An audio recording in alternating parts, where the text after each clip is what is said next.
Hello and welcome to my channel again. So today I have a new exciting build for you. It's the Shadow minion build and this is my version of it. Okay, so as you can see, the clip is from Nightmare Dungeon 74, which is quite high, but the spec is actually handling it really well. And why I wanted to show this run was because it actually has the suppressor affix on all the elites.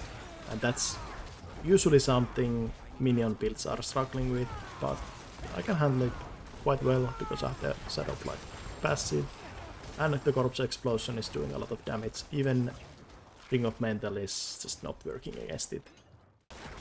I will actually make another video about this spec, where I explain some of the lessons I learned when I played this spec for about 1 week. And yeah, maybe I can give you some tips, but since the video is already pretty long, I think it's better to break it to 2 parts. I will leave this clip on the background while I explain the gear and the abilities and the Paragon board, and then if you're still interested you can check the other video. Okay, my gear for the build. First I will show it like full gear, and after that I will go through it one by one.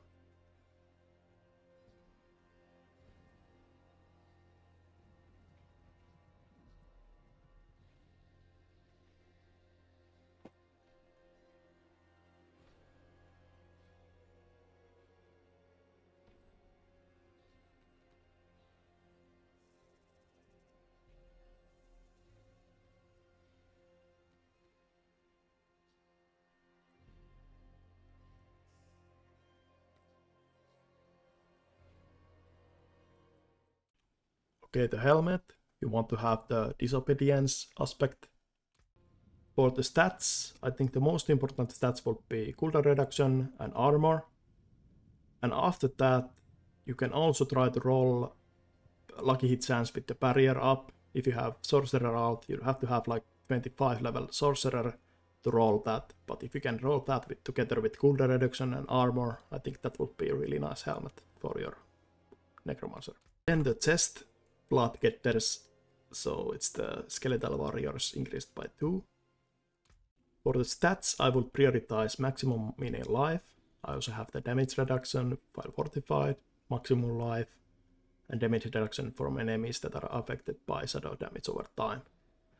These are actually not the best ones. I will probably prioritize the damage reduction and then the damage reduction from close enemies, but it's still a pretty nice chest. And for your gloves, it's the grasping veins aspect, and for the stats you would like to have critical strike chance, lucky hit chance, attack speed, and then it doesn't really matter what the last stat is. Intelligence is good, it's damage, so let's stick with that. Legs, the aspect is Shielding Storm, and then again you just have to have 4 defensive stats. In here, this is pretty much the perfect leg piece you can have. Damage reduction, really high roll, and total armor, high roll, maximum life, and damage reduction from close enemies. I think maybe instead of maximum life I would go for maximum minion life, but other than that it's the perfect piece for this build as well. And then the boots, nothing too special. It's the Vicious Doom, so it's the skeletal mages increased by 2, and then just move speed and corpse tendrils ranks. Other than that, it's kinda, well, up to you what you want to prioritize, but intelligence is good. It's just damage and movement speed after killing elite. That's also a decent option, but this could still be better, like damage reduction when injured, for example, would be probably better choice. As for your weapon, the peace option is the Black River, but it doesn't really make or break this spec. You can also have something like this. So this has high lucky chance and it has some nice offensive stats. And then, well, the imprinted aspect, it's just something I tested. It's not really what I would probably go for. There are other much better options like damage when barrier is up, for example. I would probably go for that.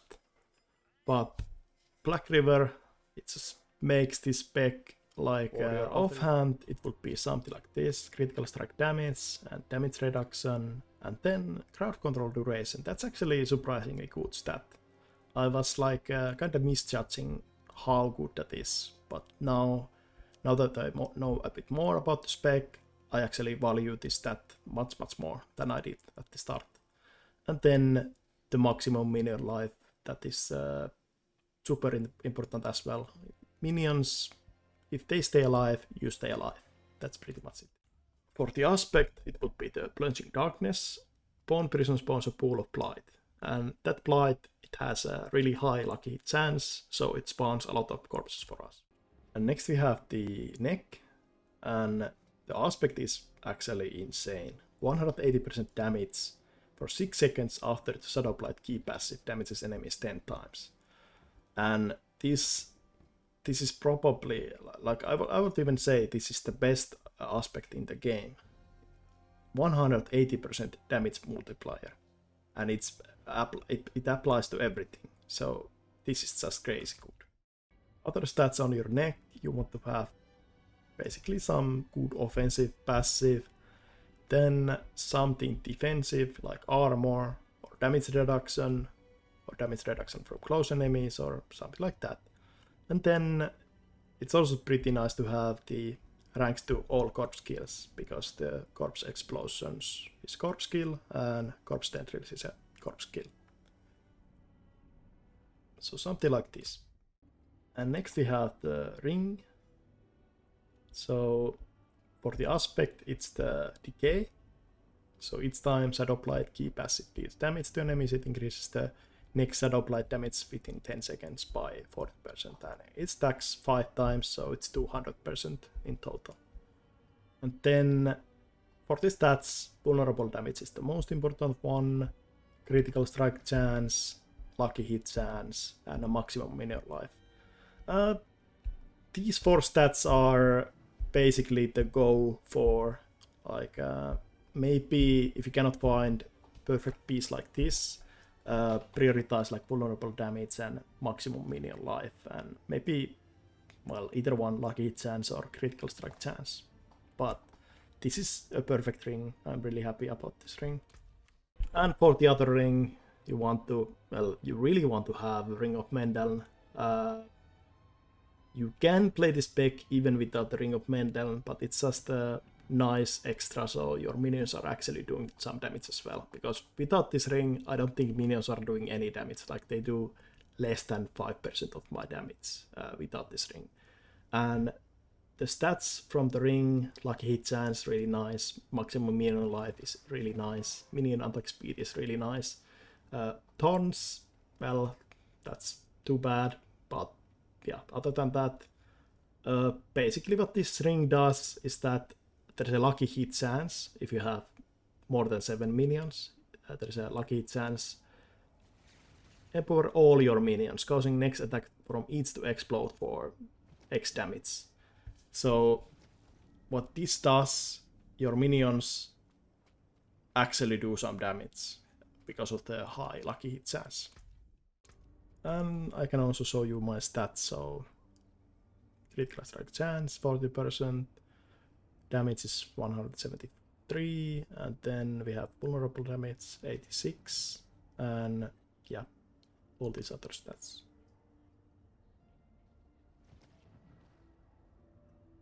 And minion life bonus 340, that's quite much.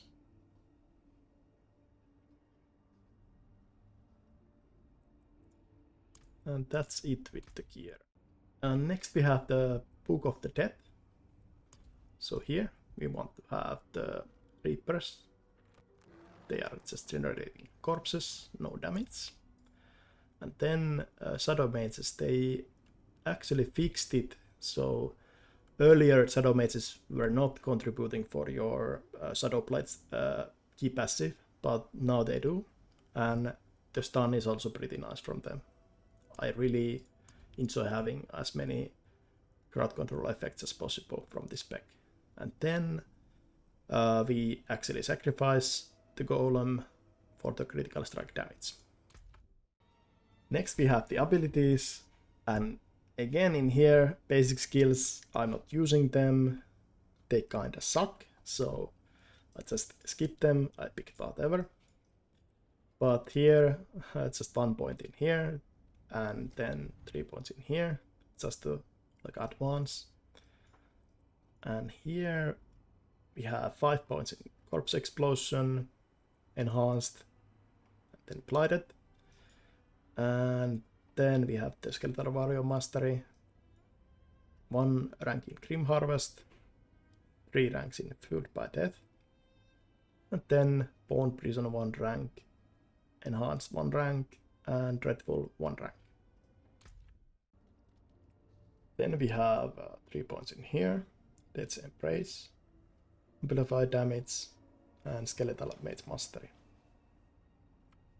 And then 4 ranks in Decrepify, enhanced, and abhorrent Decrepify. Then we have 1 rank in enhanced corpse tendrils, late corpse tendrils, and 1 rank in corpse tendrils itself, 3 ranks in necrotic carapace, Reaper's Pursuit 1 rank, 3 ranks gloom, crippling darkness 3, and terror 3. And in here I really have to highlight something. It's the crippling darkness. This is something I took off from my spec. I tried to kill Lilith with this spec, or at least I tested it a bit. Then I forgot to put the points back in here, and I realized like how good this talent is.